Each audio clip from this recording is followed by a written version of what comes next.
Hello viewers, welcome to my channel Easy 60. இன்னைக்கு Tamil Nadu syllabus standard 12ஓட chapter 3ல ஒரு introduction பார்க்கலாம். Suppose ஒரு குவாட்ராட்டிக் ஈக்குவேஷன் கொடுத்துருக்காங்கன்னு வச்சுக்கோங்களேன்.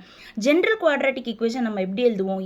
ax² + bx + c அப்படின்னு எழுதுவோம். இப்போ குவாட்ராட்டிக் ஈக்குவேஷனோட டிகிரி வந்து 2ஆக இருக்கும்.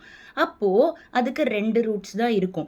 ஸோ அந்த 2 ரூட்ஸை நான் ஆல்ஃபா பீட்டா அப்படின்னு நேம் பண்ணியிருக்கேன். எப்போவுமே நம்மளுக்கு ரூட்ஸ் கொடுத்துட்டாங்க அப்படின்னா சம்மும் ப்ராடக்ட்டும் நம்ம கண்டுபிடிக்கணும். இதுதான் நம்மளோட இனிஷியல் ஸ்டெப்பாக இருக்கும். ஸோ சம் கண்டுபிடிக்கிறதுக்கு ஆல்ஃபா ப்ளஸ் பீட்டாவோட ஃபார்முலா வந்துட்டு -b/a.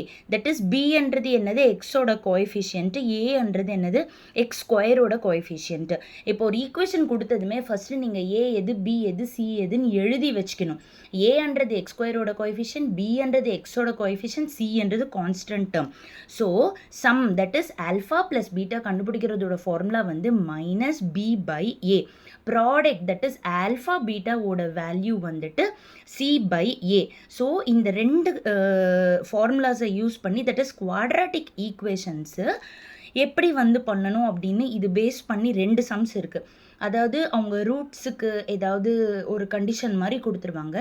அதை வச்சு நம்ம வந்து குவாட்ராட்டிக் ஈக்குவேஷன் ஃபார்ம் பண்ணணும். ஸோ அது எப்படி அப்படின்றத அடுத்து என்னோடய வீடியோஸில் இன்றைக்கே நான் சொல்லித்தர போகிறேன். கீப் வாட்சிங் my channel. Thank you childrens. Bye bye. Take care.